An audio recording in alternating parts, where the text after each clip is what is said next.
Alrighty, let's get into it. Welcome. My name is Carson. This is the first episode, the pilot episode of the At Wits End podcast. A little play on our name, but maybe in the future we'll get into that. But episode 1 on this podcast here, something we hope to do weekly. But that is enough of the intro for now. Let me get into introduction. So again, I'm Carson. I will be your primary host. I'm the techno nerd in this thing, so I do all the technology stuff on this. Just a quick blurb on me. I am currently in school. I go to school in Austria, so I don't know if you can tell I'm an American citizen, so a little unique. I'm a master's student. I study computer science. Get into that techno part, right? So it made sense. So currently in the second year of my master's program, almost done there, halfway through. I graduated from Virginia Tech. Kind of noticed the flag in the background. With computer engineering degree, some more techno nerd stuff. And besides that, professionally, I've worked in the automotive industry since I was 17. Worked at dealerships, being a lot porter, moving cars around, cleaning cars, washing stuff, service porter. Worked my way into sales. So I've sold cars, the grind on the front lot, sold in the e-commerce site, so sold online, cold calling people who are inquiring about cars. And then after graduating from Virginia Tech, I moved into corporate dealership work. So I actually worked for CarMax, worked in the strategy and analytics departments there, so got some of the behind the scenes of a brand I think most people are familiar with in the States, of that pre-owned car sales. So that's going to be a recurring theme. I like to talk cars, so you'll see that a lot, and we'll bring that up. But enough about me. I'll get into my co-host, who is also related to me. You may be able to tell. My dad, Pops. His illustrious dad. I'm the wise one of the duo. Carson's the academic. I'm the wise one. I'm a graduate of UCSB, so I'm a gaucho. And for those outside of the United States, that's in Santa Barbara, California. Business economics major. I've been in sales for, I want to say 40 plus years now. I'm the old guy. So, family man, no pets anymore. Now we're doing podcasts. So Carson moved to Austria over a year ago now to go to school. And part of the reasoning is that is where my family comes from. I still have an extended family there, also in Switzerland. So although he's kind of isolated at school, he does have some family there, and we've introduced him to many of his second cousins and aunts and uncles and people he never knew existed. So from there, we're going to start a podcast. We're 6,000 miles apart. I think it's 6,000 miles. Little background I forgot to mention. Obviously, I grew up with you. We're from California, so I was born in Southern California. He was born in Northern California. He currently lives in Northern California, so that's where that 6,000 miles apart thing comes and from. 9 hours difference. So Carson's 9-hour time difference right now. And for me, it's the morning. So with that, we're going to get into the podcast, our first episode, hopefully of many. Hope you enjoy it, and if not, tough shit. You don't have to listen. Yeah. Exactly. So. Yeah, and then just wanted to start off. So this is the introductory episode. Wanted to start off. What's the point of this? Why are we here? Me and him, me and my dad talk on the phone all the time. So we chit chat about random things, random topics, opinionated. We like talking about different things. I think but you'll have to say I was the first one who said I should do a podcast. It's just that. It's been his dream to I wouldn't say do a podcast. It's been a dream. After listening to some of the podcasts that Carson listens to, and my other son and my daughter, it's not that hard, I don't think. and I think we have a lot more interesting things to talk about than many of the podcasts I've listened to. I will say it's been his dream. He just is a little techno challenge, so that's where I come in a lot of the time, And and I we relish in that challenge. we kind of have a podcast of our own when we're talking on the phone anyway, so might as well share it and maybe get some opinions of other people out in the world. But I like to think he's. Go ahead. What you'll find is Carson is the organizer, scheduler, production. I'm the idea guy. So, Yeah. as far as ideas for episodes coming, they're numerous. But I think today we're going to start because of what today was the Hungarian Grand Prix. So I think we're going to do talk about a little bit about F1. Not that big in the United States yet, and it's growing rapidly. And I'll tell you a story in a minute. We were just in Austria. We went to the Austrian Grand Prix, and before we move on, I do have my F1 watch on.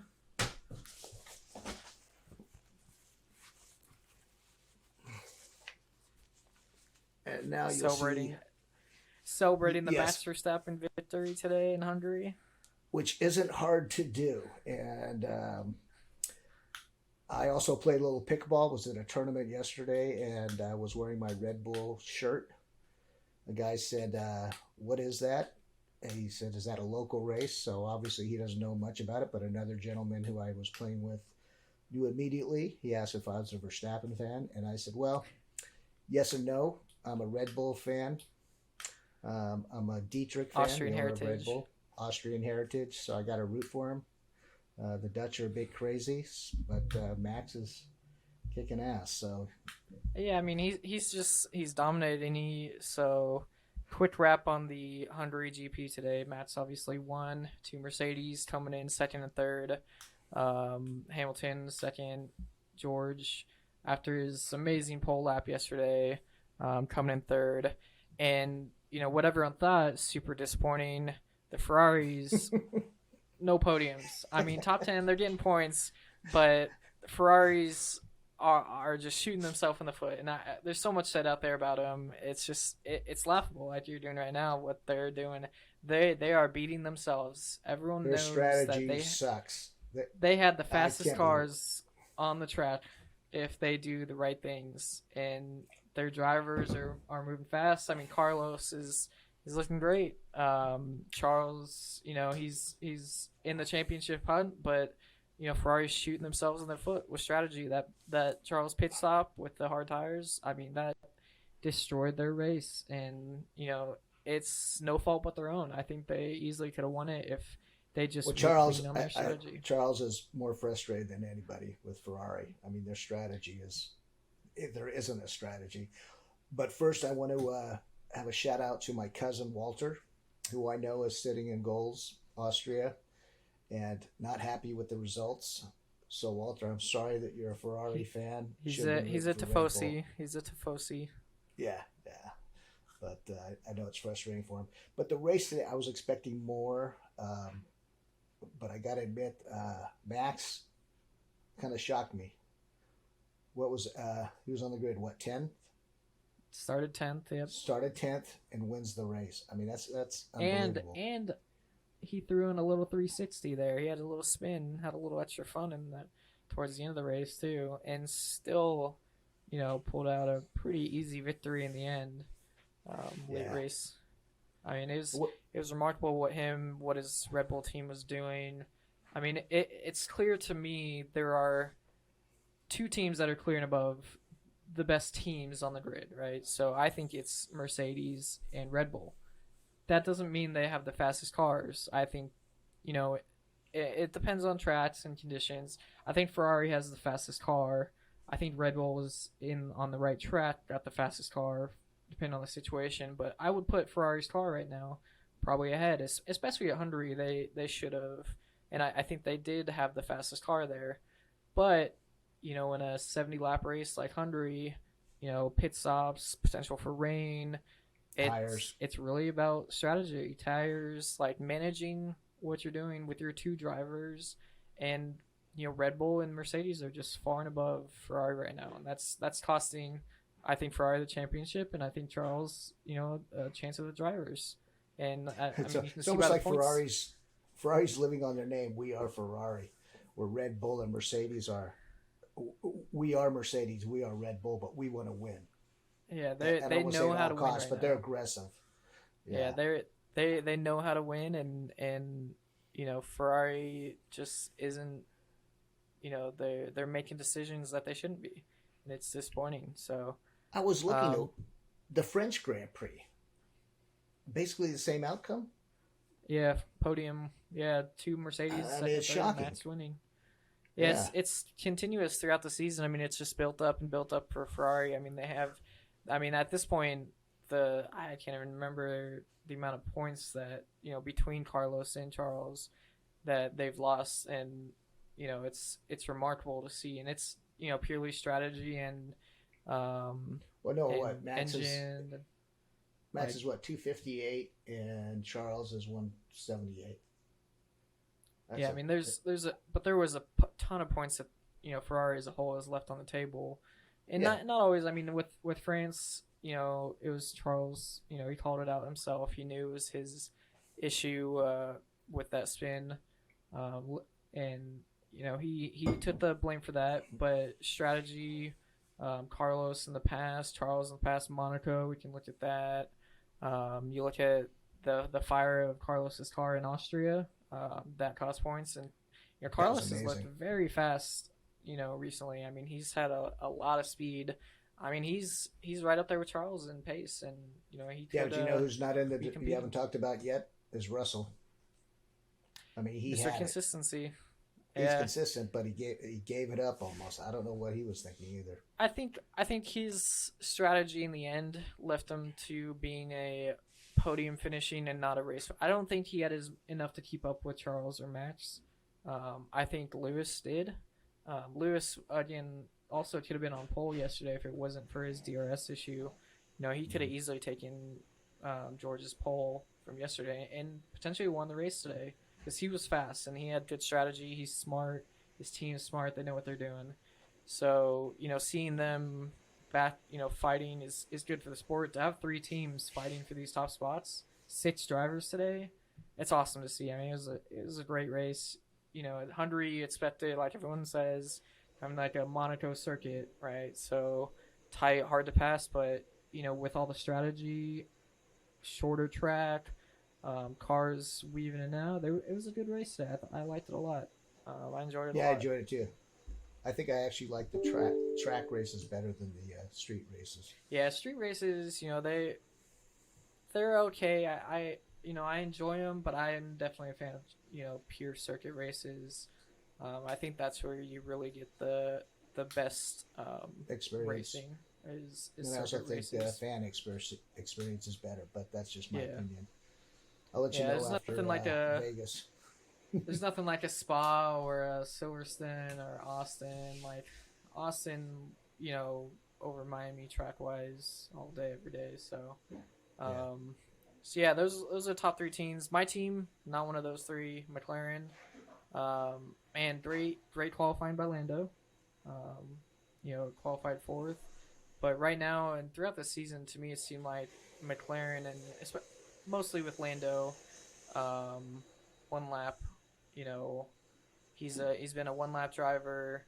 Um, and putting in good laps in qualifying, but just race pace hasn't been there. They're definitely behind the Mercedes, Ferrari, Red Bull trio, and Mhm. competing with Alpine. But I think Alpine has better race pace, Then McLaren. yeah, than McLaren. Hmm. I think they're up. Alpine's up 4 points in the standings right now over McLaren, and I think Lando has shown he's I think the best driver of the 4 Alpine and McLaren drivers. The middle of the pack Um, guys. yeah, the best of the rest. I think he's. I think Lando's pretty sure-handed as the best of the rest, and the Alpines are right behind them. And then Ricardo's been struggling. I know there's been a lot of news about him, his future with the team, but I still think he's a great driver. I think that He's McLaren a great is. driver, and he's got the personality. I think of all the drivers, he's the personality-wise. He's fun. He's a He's a fun bro. dude.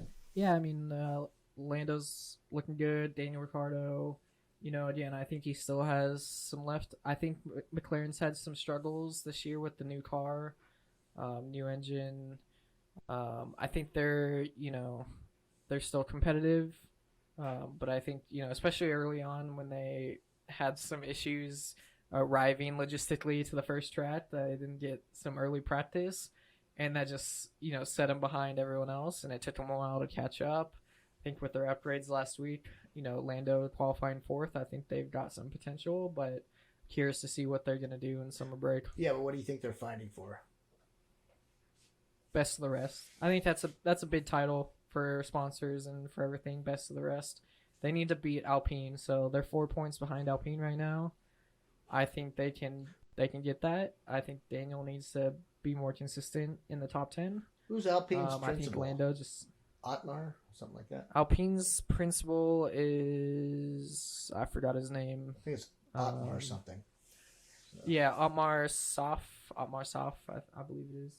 But yeah, I think McLaren's Andreas Seidel. Yeah, he's Zach Brown's CEO, so American connection there. He's CEO of McLaren Racing, but he's been a lot in IndyCar lately with their 3 drivers. So that's something we can discuss in the future with some Americans getting into F1.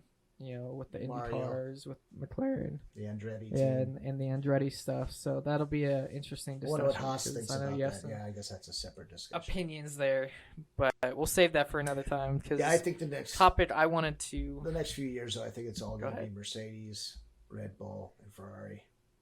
We'll see. I'd love to see. That gets into one of the topics, getting into one of the next topics next few years. So... News has come out earlier this week. Porsche buying 50% of Red Bull, and primary to that, powertrains. So they're going to be focusing powertrains, leaving chassis development, car development primarily to Red Bull, but taking over powertrains. So what are your thoughts there? I think it's got to be a couple of years before they make an impact.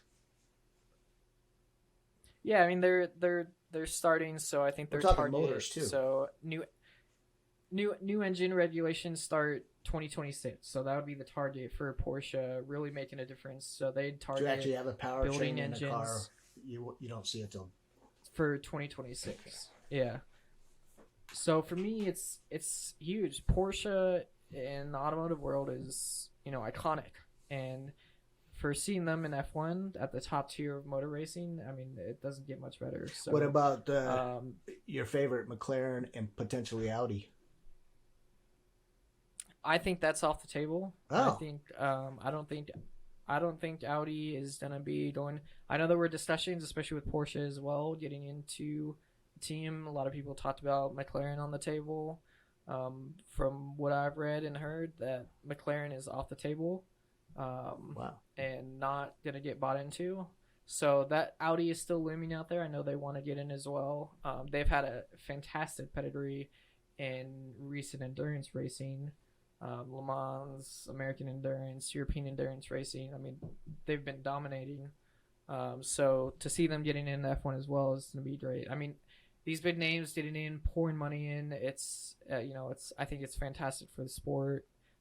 It comes as the sport's growing. Teams are extremely profitable now. But the biggest really surprise for me was learning who actually owns F1. America. I know. I was shocked by that. So, yeah, and that's been a big, when F1 was purchased. What is the something media company I think they're out of Miami, aren't they? Yeah. Yeah, they own they own the Braves. Who's the Liberty Media? Liberty Media is the owner of F1. They also own the Braves. So, but when you think about the sport of F1, it's kind of like soccer, football. I mean, it's new to the States. If it wasn't for Netflix, it probably would not have the groundswell of popularity that it has in the last couple of years. the purists of the world are kind of hating at this moment, and I understand it. You I got wouldn't even call this huge myself American a contingent. purist, but I liked it when F1 was not on everybody's radar because you could go to a race and it wasn't as expensive as it is now. I mean, it was. Yeah, Miami race this year. Yeah, Vegas is going to be astronomical. So I think that'll be the pinnacle of the turn in the United States as far as F1 will be that Vegas race. Yeah, I think America getting into it's not a bad thing. It does bring like prices up, and it's driving stuff a little weird. I mean, celebrity status is growing astronomically for not only drivers but team principals, engineers. I think will get there. Like there are some engineers that are very much followed. You get broadcasters that are getting celebrity status. You get this whole media contingent out around that gets their media following, and everything around the sport is growing. I do agree it's bringing in some stuff that I think a lot of people won't look at as good, like those price increases, the craziness of getting tickets, stuff like that. It's coming with growing. Yeah, as a sport. I think it's great. More people are involved. I have more friends who are getting involved, and to go to a race, I like the Austrian Grand Prix that we just attended. The experience of seeing the frickin' Dutch. Nothing really to do with the race, but shout out to the Dutch. The Dutch are crazy people, and if you've never been to a race, obviously they're Max fans, but the sea of orange, I expected a sea of red for Ferrari. Really wasn't there. It was all orange. For them to buy and pay the money to sit in the grandstands, supposedly to watch the start of a race, and all the smoke bombs get lit off, and you don't even see the race until probably the second or third lap. And the music. It's big controversy with that. Yeah, the music they bring. It's like going back to the 70s and listening to disco. It's all the club music. And, I mean, they're there camping for 4 days. Right now, they are the dominant fan base, in my opinion. And I used to think it was Ferrari, but I would say definitely now it's the Dutch. Yeah, for just the driver, too, not even just the team. I mean, they're obviously Red Bull fans because Max is racing, for Red Bull, but they're definitely more. But even merch, a Max fan than a Red Bull fan. Max has got to be raking in millions because he's got the Red Bull merch, and then he had his own merchandise strictly of Max merch, from T-shirts to hats to beer koozies. So it was crazy. Yeah, it was crazy with them, but yeah, I mean, big things going on in F1. I'm excited, I think, to see what is going to happen in Las Vegas next year.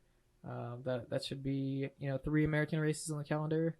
It's funny when I've always been into cars growing up, and as an American trying to follow F1, it's difficult because time zone differences are massive, and races are afternoon races, right? So you're looking at a 3:00 race time or something. But I'm trying. Hungary this weekend. I'm trying to remember the Saudi and the Abu Dhabi race. What time are they?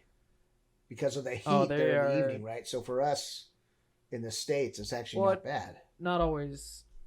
Sometimes they're night races. Yeah, they'll have evening, but sometimes they have day races. I'm curious. So it'll be interesting to see your point of view. Singapore later on this year. That's a Far Eastern race. That's going to be like time-wise, 3-4 in the morning. But a fantastic city. I'm looking forward to that one. The one bringing back Singapore. Have they canceled Sochi? Yeah, no Russian race this year. Okay, completely off the calendar. Yeah, so they just completely off the calendar. No replacement for that, which I think is a good thing. I was okay with them not replacing it with anything. So that was always that was right after Monza. I believe so. Yeah, and before Singapore. Okay.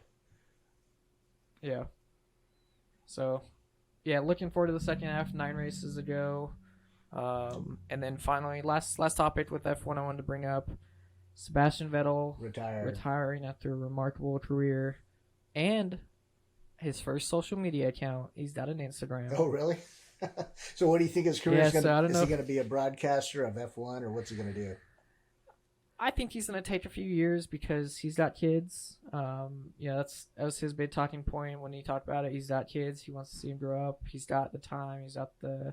He's he's at his place. He doesn't have to worry about money right now. I think he'll take a few years, and then I think he's a driver, right? He's competitive. He'll want to get back into something, whether it's broadcasting or whether it's racing somewhere else. Maybe some endurance racing. Maybe come over to America or possibly management. Get into IndyCar. But I think he's not always social work too. He does a lot for raising awareness. So he's done a lot for the sport. Like Lewis said, he's more than just a driver. Especially too recently, his relationship with Mick Schumacher. It's been great to see. As you think if Michael was in a state where he could attend the races, he'd be right by Mick's side. Unfortunately, it sounds like Michael's doing a little bit better, but unfortunately he's not able to go to races. He does watch him. So he's coherent, but it's good. He's cognitive of what's going on. Yeah, he's watching races. He's watching Mick. Oh. Yeah, he's there was a recent by one of his close friends said he watches the races with Michael. But they keep everything very tight there. I think makes a lot of sense. So everyone respects that. But it's good to see Sebastian kind of step in, be that mentor to Mick. Heritages together, both Germans, so they've done a great job together, and it's good to see. They have a great relationship on the track, and so we'll continue to think that Sebastian will be there for Mick as well, continuing throughout the years and as Mick's career grows. So, to end it though, what's your prediction for the end of the year? Championship predictions? Both, yeah. Drivers, Max is performing at too high of a level. And he's too far ahead for anyone to come close. I think he's just going to continue to pull away. But did you listen to all the guys commenting today about who had a shot from Hamilton to... I don't think anybody really has a true shot. The only one that has a shot is Charles, if they can get their stuff together. Yeah. That's the only if he ends the year the way they started the year. But I don't think that's going to happen. Yeah, and they need to win races, a lot of races, most of the races, and they need Max to have some issues. And they need to keep Max off the podium. The only thing I can see that hurts Max is the car. I think if the car has reliability issues, then that could hurt Max. Otherwise, if he's in the race and he's got a car that works, he's going to be up near the podium. I don't think there's anything else that can stop him. But I think he's just going to pull away, and it's not going to be close this year. In terms of the constructors title, I think Red Bull, along with Max, are going to pull away. I think between Mercedes and Ferrari, it could be a toss-up. It depends on who's in second, right? I think Ferrari's in second right now. Ferrari's up by 30 right now, so I think Ferrari, if they get consistent, Ferrari is going to continue to pull ahead of Mercedes. They definitely have the faster car. But Mercedes has been, evolving a lot better than most teams. And I think they've surprised me with their performance so far this first half. But I do think it'll remain Red Bull, Ferrari, Mercedes, 1, 2, 3. I think the gaps will just widen. I think Red Bull has it. I don't think Ferrari's going to maintain. I think they're going to drop down to 3. I think Mercedes. You mean Mercedes and overtake? Yeah, I know you're an engineer, that technical background, but Ferrari has bad mojo right now. Their strategies. Look at their comments to their fan base. As a McLaren fan, I see them overtaking Alpine. I hope so. And getting fourth, best the rest. In fact, who's Ferrari's? Let's go, boys. Let's go, McLaren. Didn't Ferrari's principal walk away early from the race today? Bonato, he didn't walk away. I think he went to the bathroom. Everyone was saw that late in the race. He walked back. I think he just went to the bathroom. Yeah, that was funny. Of all the principals, I gotta say it's Christian, Toto, and who's my buddy? Gunther, everybody's favorite. Oh, everyone's favorite. Everyone loves him. No one hates Haas. I saw where Gunther actually has merch, so I gotta get me a Gunther T-shirt. So. Hopefully he has a boat shirt, so. Yeah. All right. So good F1 discussions there. So we're going to switch it up. I got a interesting video I want to share with you. I think you've well, probably seen this. well, wait. Carson said, "What did you call it? You want to have a little segment where you have something we saw during the week, design wise or Something interest cool we wise." saw. So, all right, we'll fit this in here. We'll get into But the but next wait, he topic, threw that but on me today. But I just happened to take this yesterday, leaving the pickleball tournament. Coolest thing I saw this week is the segment. Yeah. Go ahead. Can you see this? Is that a trike? I don't know exactly what it is. Highly modified. Look at the wheels, extended. I think it's a mini bike. I noticed no license. And a cop drove by and left him alone. Something. Even look at the exhaust, belt driven. Look at the wheels. The guy was at a fast food drive-through and got his food and drove off. So, I mean, it looks like a legit bike on the front. The rear is fully custom, for what I can tell. I've never seen it. It looked kind of sick. I gotta admit. So, all right. Well, we're staying on the line of vehicles. So I'll share my coolest thing I saw this week. And I saw this actually on LinkedIn, shared by Aston Martin Monaco. And it blew me away when I saw this thing. So this is a just delivered Aston Martin Valkyrie in Marina Blue. Carbon fiber everywhere. So most car people know this is Aston Martin's F1 style production vehicle. Been in development for a while. I've seen it on track. Car is crazy, but the blue on this thing is stunning. It is beautiful. I mean, just the engineering, the aerodynamics of this. I mean, the car is stunning. And that blue is something else on this thing. I've not seen it yet in the blue. There's been some standard colors. I'm disappointed you did notice that is the very similar to the blue on my Volkswagen convertible. It's somewhat similar. Very similar. That. But it gets better on the interior because it looks blue. That does look sick. Is so cool. Like, clear the stitching, the carbon buckets with those padded, what is that, like a blue suede. Oh, stunning. I saw this in, my... For those just listening on the podcast, I realize, though, we're showing visuals and not talking enough about it. But I'm showing some visuals. So, again, this is a just delivered to a customer Aston Martin Valkyrie in Marina Blue. Aston Martin of Monaco. I wouldn't even call it Marina Blue. And if you want to look it up, that's truly that's the color they should call be called it. Like a midnight blue or starlight blue or something like that because it's dark. But it is absolutely stunning. What do you think? What's the price?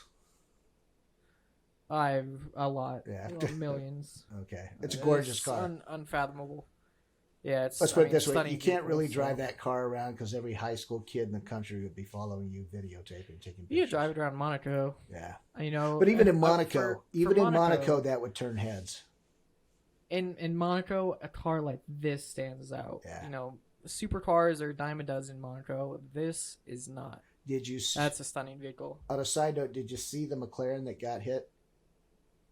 Super modified McLaren that got hit by like a Honda CRV. No. Oh, I'll have to find it. That is unfortunate for their insurance. Yes, yeah, but gorgeous car. Well, good. So good. Did a couple interesting both ends of the spectrum of the vehicle markets. So that was cool things I saw this week. Again, since you are on a podcast, blue vehicles. Mine was a small, looks like a mini bike, highly modified. It was also blue, kind of a baby sky blue with an adult. Good time to advertise. If you're listening to this, you can find this on YouTube at Witt's End. We'll have a YouTube channel with the vodcast, so a videocast version of this podcast, where you can see these two incredible works of vehicular engineering. One, an Aston Martin Valkyrie. The other, a trike built in a dude's garage. I'm pretty sure. But affordable. But, yeah, much cheaper than the Valkyrie. Yeah. But, okay, so let's get into the next subject. So this is something that kind of blew up on social media. I've seen it a bit, been a lot of reactions on it. I'm curious if you've seen it. So I'm going to share this again. If you wanted to watch it, you've probably heard of it. It is called The Line. So this is something shared by the government kingdom of Saudi Arabia, what they want to build in the future. Oh, the So high rise laid down this, for 30 miles. yeah, the 102-mile high-rise building. So I'm just gonna play this. New wonders for the world. All right, so that's the line, part of the NEOM. I think that's how you say it. NEOM plan of Saudi Arabia. What is your reaction to that crazy thing? Well, I mean, it's been in the news. It hasn't been talked about a lot. I think it's interesting, could be innovative. I just don't know yet. Environmentally, I don't understand. I guess now I see the line, the ability to travel from one end through the other. Obviously, it must be high-speed rail, but it has to have stops too, so that you can walk to that rail station. They say 20 minutes between ends. One end, and it's 300 miles long, or what was it? It's 102, 104 miles, Okay. something like that. And obviously, it's Saudi Arabia. It's oil money. If that dries up, or the oil industry changes dramatically, Saudi Arabia doesn't have that constant cash influx. Can this city sustain itself on its own? I mean, is there manufacturing? I think that's tech. It's got to be just tech industries and service industries. Food delivery into that place. Obviously, they're in a desert. It sounds good. It's interesting. It's like the shopping centers in Dubai and Saudi Arabia in general. As you know, I lived in Iran. The Middle East is a very different culture, very different country, very different environment than we're used to in the United States. So picture that in the Mojave Desert. So I don't know. It's interesting. The things with me. So why I think it just went super viral too. It's very dystopian feeling. Kind of gives me those like Star Wars vibes of multi-level cities where as you go up in it's the utilitarian. building, everybody's wearing white outfits. Nicer. Yeah, but everybody's wearing it could be like a cruise ship. The poorest in Saudi Arabia are living on the bottom floor of the service industry with no sunlight. The wealthy are living on the penthouse, the top floor. So and like they say in there, the top of the buildings are going to be ventilated. Shrubbery and trees, and it's all going to be open. So I mean, it's just like wealth redistributing vertically again. So that's what I think. And it's also crazy to me. They're building this in basically uninhabited land. It's inhabited, but not major city areas near there. They're going to build this throughout that. I think it's got some potential. Like they say, it is kind of middle of a lot of trade routes. It's connecting to a lot of things. But just the scale of it is unbelievable. There's never been a construction project like it. I also thought of the man-made islands that they've built in the shape of palm trees, the ones you see from the air that have houses that no on one it, lives on still, and that apparently are sinking. So, I mean, I thought it was a great idea. Oh, very cool. Look what they're building. Man-made islands and have residences, very clean. Everything's going to be great. Well, those islands are sinking. I don't know this personally. I just have read that they're sinking. And yes, they're uninhabited. So this kind of has the same question. Truly, what's it going to do to the environment? How far down do they have to drill to put pillars into the bedrock? It's sands. It shifts. I don't know the answers. But I want to see it. There's so many unanswered questions with this. I mean, the time frame is going to be so far out that it's not going to be anywhere close for the near future. They could say 2030, baloney. It's not even going to be close if they want to say that. I mean, just the amount of glass they're talking about there. It's steel, glass, steel. and labor. They're going to have to import people to build that. And it reminds me of, if you know your German Nazi history, I'm not comparing it to Nazi Germany, but the Nazis were building that utopian resort town that had, I think it was several miles of high rises, and it was going to be the high end of German culture living there.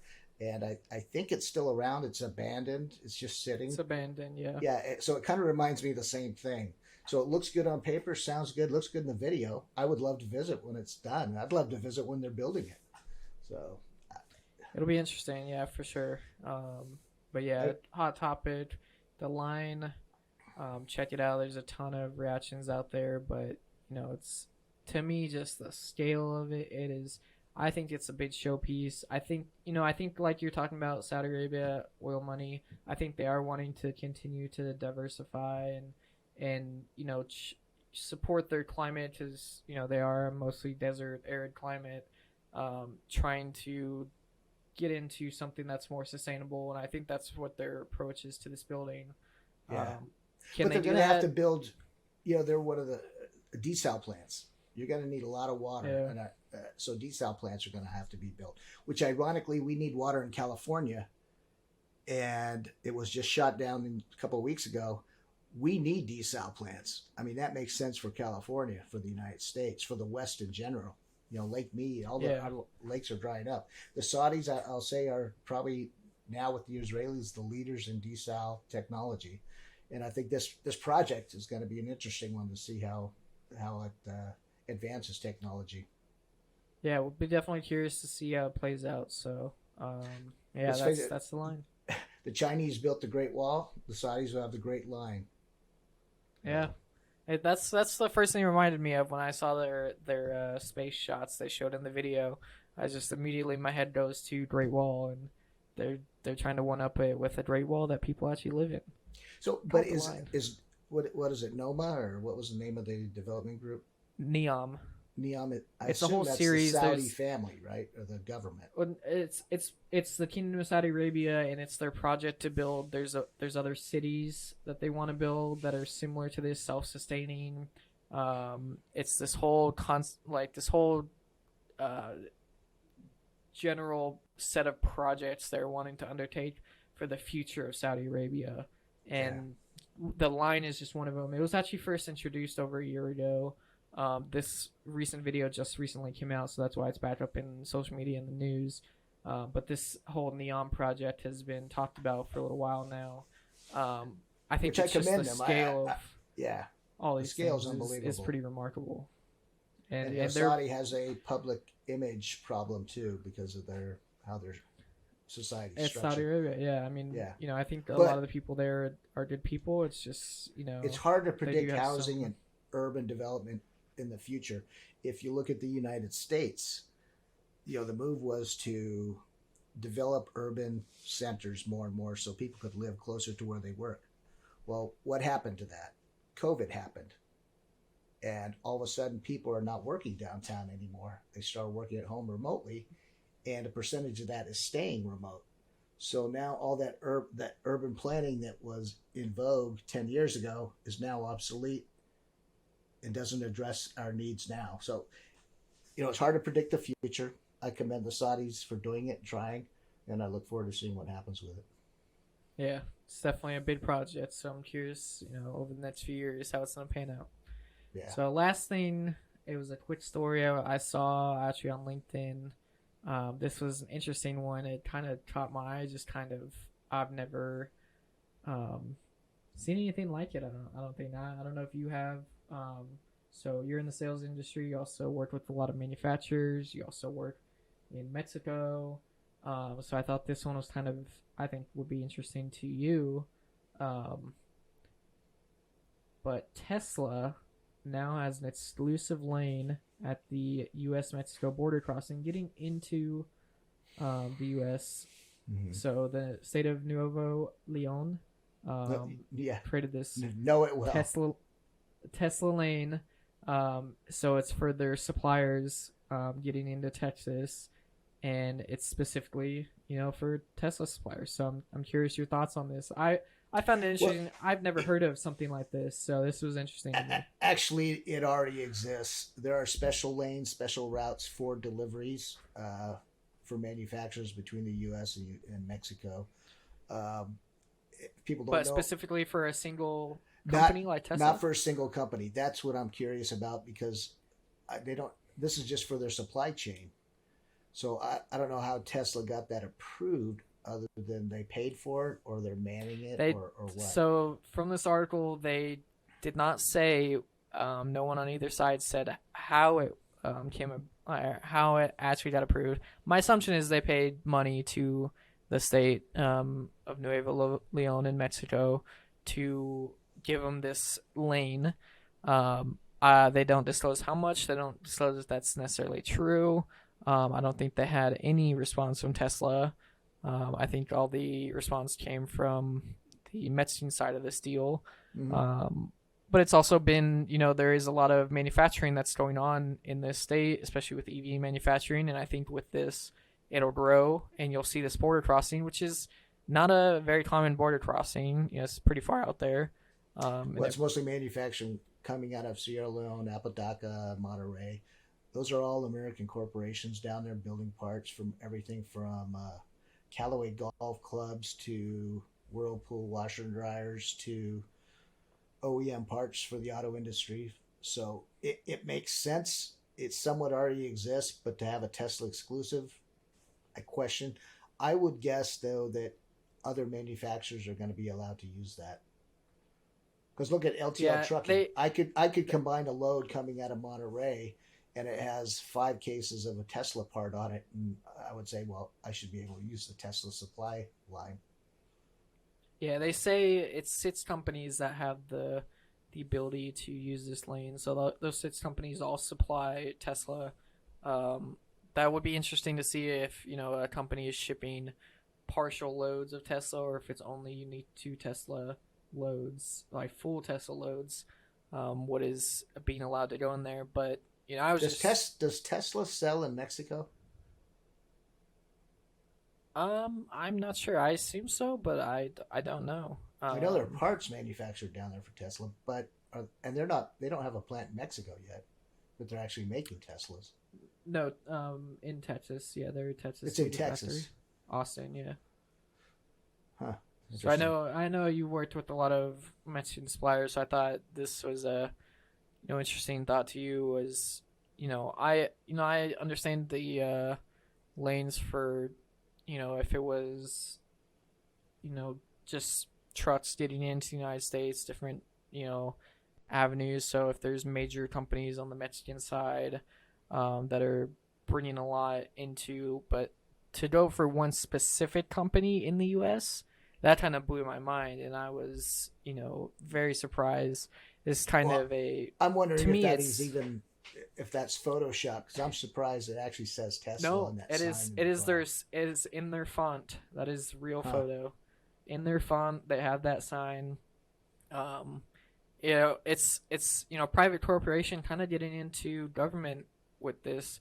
It's a very small thing in terms of corporations and the government. Obviously, we know the deals, lobbying, and all that, but this is and this is also on the Mexican side, right? So this is not on the U.S. side. It's not a U.S. lane. This is a Mexican lane. But this mixing of government, corporations in a very controlled way. So these are borders, right? This is important to all countries across the way. But seeing a private company in this is quite interesting. And, I think it's beneficial for, the Mexican state of Nuevo León getting a lot of infrastructure and money into their state manufacturing. I know it's been there already, but it's just going to continue, and I think they'll see more companies.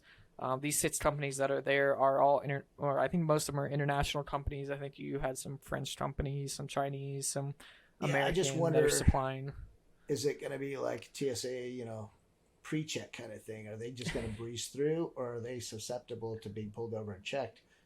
Because even that area of, the Monterey area, Nuevo León, even though it's always kind of been hands off by the cartels, there has been some activity as the U.S. closed the borders and pushed them. They did go into some of the more the manufacturing areas like Monterey, Apodaca, and that's settled down lately, but I could see them trying to exploit this too.